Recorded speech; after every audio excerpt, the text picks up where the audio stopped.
এখানে যারাই জয়লাভ করবে তারা খুশি হবে। ইউনূস সাহেবকে হয়তো আগামীতে রাষ্ট্রপতি রাখতেও পারে তারা, কিন্তু যারা জয়লাভ করবে না তারা কি করবে? তারা কি তাকে তখন মেনে নেবে? তখন তার গালাগালি করবে, বিভিন্ন কথা বলবে, দালাল ওর দালাল। আজকে যেটা হয়, আজকে তো ফ্রি স্টাইলে একজন গালাগালি করে দিন ঘোষণা করবেন, তার 3 মাসের মধ্যে আমি তত্ত্বাবধায়ক সরকার হিসেবে নিজেকে পরিবর্তন করব, আমি নির্বাচনের সময় কোনো প্রকার নীতি নির্ধারণী কোনো কাজ করব না, বক্তব্য দিব না, বা নির্বাচনকে প্রভাবান্বিত করে এমন কোনো কাজ এই সরকার করবে না। এবং সরকারকে পরবর্তী 3 মাসের জন্য এটা তত্ত্বাবধায়ক সরকার নির্ধারণ করে দিবেন। আমরা এই মাস পর্যন্ত ধরে নিচ্ছি, কারণ 3 মাস আগে উনাকে ফরমালি অন্তর্বর্তীকালীন সরকারকে বিলুপ্ত করতে হবে। বিলুপ্ত করে উনি কেয়ারটেকার সরকারে রূপান্তরিত হবেন। আর এখন যেহেতু কেয়ারটেকার সরকারের একটা প্রভিশন আছে, আর এছাড়াও ইলেক্টেড গভর্নমেন্টও can become a caretaker government for last 3 month. আপনার মূল প্রশ্নটা হলো নির্বাচন নিয়ে, এবং বিএনপি কে বাদ দিয়ে আওয়ামী লীগকে দিয়েছে কি বলে ওই জামাতের পছন্দ মতো। জামাত তো বলেছে যে ফেব্রুয়ারি অথবা এপ্রিল। এই বিভেদ করার দরকারটা কি? উনি তো নির্বাচন দিয়ে শুক্রিয়া, উনি তো কারণ যার একদিন নিয়েছে, সবকিছু তো সবার পক্ষে যাবে না, সবার বিপক্ষে যাবে না।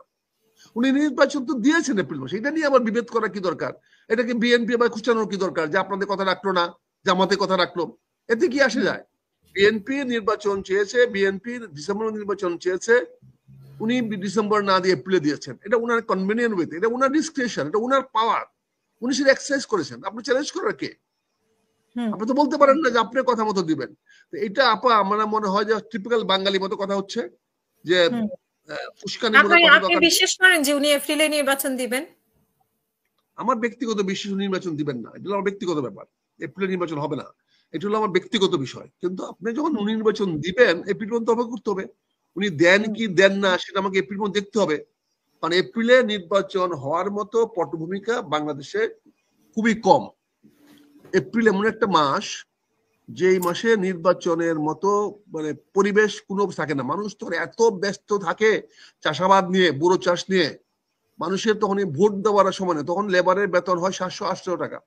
ওই সময় ডিসেম্বর পছন্দ না করে এপ্রিলে, মানে উনি তো কম সংস্কার বেশি সংস্কারের মধ্যে আটকে ছিলেন, তো কম সংস্কার দিয়ে উনি একটা সুন্দর কম্প্রোমাইজ করেছেন। ডিসেম্বর জুনের মাঝখানে এপ্রিলে পরে উনি এপ্রিল দিয়েছেন। আসেন সবাই সাধুবাদ জানাই, স্বাগত জানাই, আসেন ওনাকে আমরা ধন্যবাদ জানাই। কি দরকার সবকিছু বিতর্ক নিয়ে?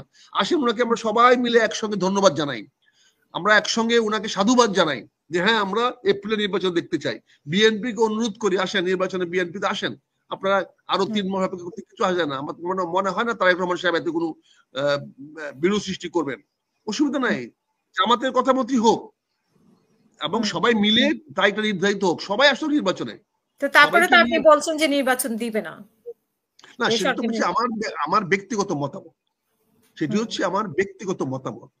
কারণ এই নির্বাচন দেওয়ার পরে তো একটা ফলাফল আসবে, সেই ফলাফলটা তো আর ইউনূস সাহেবের হাতে থাকবে না, ইউনূস সাহেব নির্ধারিত করতে পারবেন না। তো এখানে যারাই জয়লাভ করবে তারা খুশি হবে। ইউনূস সাহেবকে হয়তো আগামীতে রাষ্ট্রপতি রাখতেও পারে তারা, কিন্তু যারা জয়লাভ করবে না তারা কি করবে? তারা কি তাকে তখন মেনে নেবে? তখন তার গালাগালি করবে, বিভিন্ন কথা বলবে, দালাল ওর দালাল। আজকে যেটা হয়, আজকে তো ফ্রি স্টাইলে একজন গালাগালি করে। এখন তো যে যত বেশি গালাগালি করতে পারে, একজন একজনের সঙ্গে বিরূপ মন্তব্য করতে, ততই সে পপুলার, ততই সে জনপ্রিয়, ততই নাকি তাদের ওই যে কি বলে র্যাঙ্কিং বাড়ে, তারপরে আপনাদের ইউটিউবে ইনকাম বাড়ে, ডলার বাড়ে, ফ্রি ডলার ঘুরতেছে। এখন সবাই বকাবাজি করে ডলার কামাই করা এত সহজ পথ তো আগে ছিল না। আগামীতে কাউকে বকাবাজি করলে পানিশমেন্ট হইতো, আর এখন বকাবাজি করতে বলে ডলার আমদানি হয়, প্রচুর ডলার কামাই করা যায়। কাজে বকাবাজি তো বেস্ট সোর্স অফ ইনকাম নাও, যে যত বকাবাজি করতে পারে। কাজে আমি এখানে বলবো যে ঠিক আছে, ডক্টর ইউনূস সাহেব নির্বাচনের তারিখ দিয়েছেন, আমি স্বাগত জানাই, ওনাকে ধন্যবাদ জানাই। যে কোনো কারণে হোক, যে কোনো যুক্তিতে হোক, যেভাবেই হোক, উনি তো দিয়েছেন, উনি তো নির্বাচন তারিখ ঘোষণা করেছেন। এটার জন্য আসেন না সবাই মিলে ধন্যবাদ জানাই। আগামী ঈদে আমরা শুকরিয়া দিবস পালন করি, আগামীকালকে আমরা জাতীয় শুকরিয়া দিবস পালন করি যে ডক্টর ইউনূস এদেশের জনগণের স্বার্থে। আগামীকালকেই যদি বলা হয় যে ইউনূসকে আমরা আবার 10 বছর চাই গত ঈদের মতো, তখন আপনারা কি করবেন? আপনারা কেডারে ভাই? আপনি কি বললেন, নাম মানলেন, কি আসে যায় মিস্টার মিসেস? এর আগে তো 5 বছরে থাকার দাবি উঠেছিল। পাগলে কিনা বলে ছাগলে কিনা খায়। কে কি বললো না আমার কাছে? কিন্তু ডক্টর উনি নিজেও ইউনূস তো বলেছেন যে উনি জনগণ নিজে বলে তো আজকে তো উনি বলে দিয়েছেন এপ্রিল মাসে নির্বাচন দিবে। তাই আমার স্বাগত জানাতে অসুবিধা কোথায় আছে? ইফ এন্ড ইফ, ইফ যদি ইজ হয় বাট কিন্তু হোয়াট কি, বাট এটা তো শুরুর সময় আমরা যোগ শুনতাম যে ইফ যদি ইজ হয় বাট কিন্তু হোয়াট কি।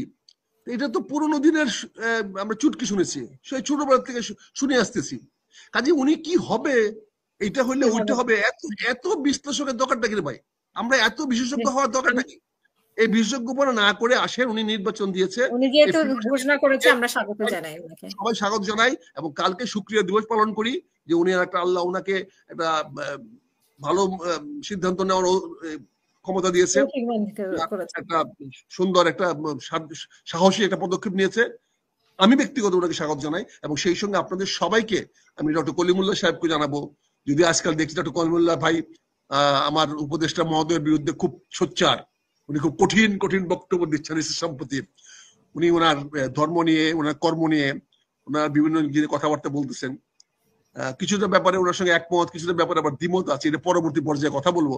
আজকে যেহেতু ডক্টর কলিমুল্লাহ সাহেবকে পেয়েছি, আমি আজকে ওনার সঙ্গে একটু বিতর্ক করবো। 5 মিনিট সময় দেন, আমরা কিছু বিষয় নিয়ে বিতর্ক চলে যাবে। উনি 5 মিনিট পরে মনে হয় চলে যাবে, ওনার আরেকটা প্রোগ্রাম। আমি একটু ওনাকে দিয়ে পরে বিতর্ক দিয়ে আমি যাই না, আর 10টা মিনিট থাকেন। আমার কথা হচ্ছে চলেন না, আমরা তো ন্যূনতম একটা জায়গায় একটা ঐক্যবদ্ধ হই। এপ্রিল নির্বাচন দিয়েছে, সবাই মেনে নেই, মেনে নিয়ে আমরা পথ করি। তারপর এপ্রিল যদি আমার মতো লোকের কথা যদি এপ্রিল নির্বাচন না হয়, আচ্ছা, আমি কলিমুল্লাহ স্যারকে আমি যদি জিজ্ঞেস করি যে এপ্রিলে আসলে নির্বাচন দিবে কিনা, মানে উনি কি সান্ত্বনার বাণী দেওয়ার জন্য, আপনি যেটা আগে বলেছেন যে উনি লন্ডন আসবেন, এক ধরনের তোপের মুখে পড়তে পারেন, এটার জন্য উনি দিয়েছেন নাকি আসলে উনি নির্বাচনটা দেওয়ার সদিচ্ছা ওনার আছে? দেখুন, আমিও শ্রদ্ধেয় আক্তার স্যারের সঙ্গে ব্যক্তিগতভাবে মনে করি যে এপ্রিলে তিনি নির্বাচন আয়োজন করবেন না। যতক্ষণ পর্যন্ত নির্বাচন দিবসটি অতিক্রান্ত না হচ্ছে ততক্ষণ পর্যন্ত আমি বিশ্বাস করব না। এটা আমার ব্যক্তিগত মতামত। কিন্তু ডেফিনেটলি আপনি খেয়াল করেছেন যে আমিও তাকে সাধুবাদ জানিয়েছি এবং বিশেষ করে নির্বাচন কমিশনের উপর ছেড়ে দেওয়ার জন্য। এটা নির্বাচন কমিশনের এখতিয়ার যে নির্বাচন কত তারিখে অনুষ্ঠিত হবে এবং রোড ম্যাপ তারা প্রদান করবেন। সেই জন্য আমি আমাদের প্রফেসর ইউনূস মহোদয়কে সাধুবাদ প্রদান করেছি। ধন্যবাদ। কিন্তু আরেকটা কথা যেটা বলেছেন যে বাজেটে রাখা হয়, মানে বাজেট রাখা হয়নি নির্বাচন উপলক্ষে, তো সেটি আসলে সেটির কোনো সংস্থান নেই, কারণ এই অর্থ বছর যেটা জুন জুলাই এর মধ্যে নির্বাচন বছর হিসেবে নির্বাচন কমিশনের জন্য যা বরাদ্দ সেটির কোনো রকমের রেখাপাত নেই। এখন যেহেতু আজকে জাতির উদ্দেশ্যে ভাষণ দিয়ে তিনি প্রমিস করেছেন, ডেফিনেটলি বাড়তি বরাদ্দ এখন চাইলে তিনি দিতে পারেন। এটা নিয়ে আপনার স্পেশাল অ্যারেঞ্জমেন্ট একটা হতেই পারে। জি, আক্তার ভাই আপনি কি যেন বলতে চেয়েছিলেন কলিমুল্লাহ স্যারকে? না, কলিমুল্লাহ স্যারকে বলবো, কিন্তু সুন্দর কথা বলেছেন, বাজেট কোনো সমস্যা না। বাজেট সরকার যে কোনো সময় বর্ধিত করতে পারে, কমাতে পারে, এটা পরবর্তীকে সম্পূর্ণ বাজেট দিয়ে অ্যাডজাস্ট করতে পারে। আর এখন তো বাজেট অনুমোদন হয় নাই, কালকেও অর্থমন্ত্রী নতুন বাজেট, হ্যাঁ এখনো পরবর্তী বছরের বাজেট এখনো অনুমোদন হয়নি, এটা প্রস্তাবনা, সুযোগ আছে। হ্যাঁ, কালকে প্রস্তাবনা পরিবর্তন করে আরো 1000, 1200, 2000, 5000 কোটি টাকা অ্যালোকেট করতে পারে। তবে এই কথাটা ঠিক, কলিমুল্লাহ সাহেব যে কথা বলেছেন সেটা হচ্ছে নির্দেশনাটা দিয়ে দেওয়া দরকার। যদি ইলেকশন কমিশন স্বাধীন, তাদেরকে সরকার নির্দেশনা নয়, তবে সরকারের অভিপ্রায়টা তাদেরকে ব্যক্ত করে দেওয়া উচিত যে আমরা নির্বাচন চাই জুনের এপ্রিলের যে কোনো সময়, আপনি সেই অনুযায়ী কাজ করেন এবং আপনাকে আমরা পূর্ণ সহযোগিতা করব। এই প্রস্তাবনাটা বা এই কি বলে অনুরোধনামাটা ইলেকশন কমিশনকে ফর্মালি দিয়ে দেওয়া উচিত। না হলে তো ইলেকশন কমিশন মুখের ভিত্তিতে, জাতীয় উদ্দেশ্যে ভাষণের ভিত্তিতে কাজ শুরু করতে পারে না। আমি মনে করি প্রধান উপদেষ্টা সাহেব আগামীকালকের মধ্যে একটা ছোট্ট ক্ষুদ্র 2 লাইনের চিঠি পাঠিয়ে দিবেন। উনি যা বলেছেন যে নির্বাচনে যে দিন চান, এটা নর্মালি আমরা দেখে আসছি তাই করে, আপনি এখন নির্বাচনের ব্যবস্থা করেন এবং উনি হয়তো ঘোষণা করে দিবেন যে আমি অমুক তারিখ থেকে বা পর যেদিন ঘোষণা করবেন তার 3 মাসের মধ্যে আমি তত্ত্বাবধায়ক সরকার হিসেবে নিজেকে পরিবর্তন করব। আমি নির্বাচনের সময় কোনো প্রকার নীতি নির্ধারণী কোনো কাজ করব না, বক্তব্য দিব না, বা নির্বাচনকে প্রভাবান্বিত করে এমন কোনো কাজ এই সরকার করবে না। এবং সরকারকে পরবর্তী 3 মাসের জন্য এটা তত্ত্বাবধায়ক সরকার নির্ধারণ করে দিবেন, যাতে ওই নির্বাচনে পক্ষপাত করার মতো সুযোগ সুবিধা না থাকে। অর্থাৎ নির্বাচন কমিশন যেন ওই সময় 3 মাস স্বাধীনভাবে কাজ করতে পারে, তার একটা প্যাসেজ তৈরি করে দিতে হবে। তার একটা পদ তৈরি করে দিতে হবে। সেই পদ তৈরি করার জন্য একটা ঘোষণাপত্র লাগবে। সেই ঘোষণাপত্রটা অবশ্যই মাননীয় প্রধান উপদেষ্টা দিতে হবে, যে বলতে হবে যে এপ্রিল মাসে নির্বাচন যদি হয় তাহলে জানুয়ারি মাস থেকে এই সরকার তত্ত্বাবধায়ক সরকার রূপান্তরিত হবে, এই সরকার আর অন্তর্বর্তীকালীন সরকার থাকবে না। এটি আমরা দেখে আসছি। এবং উনি একটা পদত্যাগও দিয়ে দেবেন রাষ্ট্রপতির কাছে যে আমি এই 3 মাসের মধ্যে আমি পদত্যাগ করবো। 3 মাস পরে ওনাকে তো অনুরোধ করবেন প্রধান রাষ্ট্রপতি যে না ঠিক আছে, আপনি তত্ত্বাবধায়ক কাজ করেন, নির্বাচন না হওয়া পর্যন্ত আপনি দেশের রুটিন ওয়ার্ক চালিয়ে যান। এটি হলো প্রোটোকল, এটি হলো নিয়ম নীতি, রাষ্ট্রাচার। এই রাষ্ট্রাচার যদি আপনি ফলো না করেন তাহলে তো একটা বিভেদ বিশৃঙ্খলা হবে। কাজে এই সরকারের মেয়াদ তো জানুয়ারি মাস পর্যন্ত আমি ধরে নিচ্ছি, কারণ 3 মাস আগে উনাকে ফরমালি অন্তর্বর্তীকালীন সরকারকে বিলুপ্ত করতে হবে। বিলুপ্ত করে উনি কেয়ারটেকার সরকারে রূপান্তরিত হবেন। আর এখন যেহেতু কেয়ারটেকার সরকারের একটা প্রভিশন আছে, আর এছাড়াও ইলেক্টেড গভর্নমেন্টও can become a caretaker government for last 3 months ইলেকশনের সময়। তখন বলে দেওয়া হয় যে আমি এই সরকার, আমি পার্লামেন্ট ভেঙে দিলাম, এখন তো পার্লামেন্ট নাই, ভাঙ্গার কিছু নাই। উনি বলতে পারে যে এই সরকার অমুক তারিখে পদত্যাগ করবে, আপনি এর আগে নির্বাচনের ব্যবস্থা করেন। এটি হলো নিয়ম নীতি, রাষ্ট্রাচার।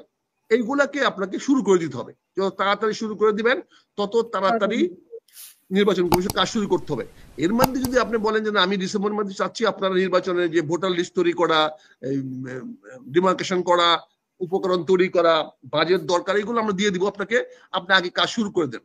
কিন্তু অ্যাকচুয়াল নির্বাচনের কাজ হয়তো শুরু হবে জানুয়ারি মাস থেকে, যখন সরকারের আর কিছু বলার থাকবে না। এটা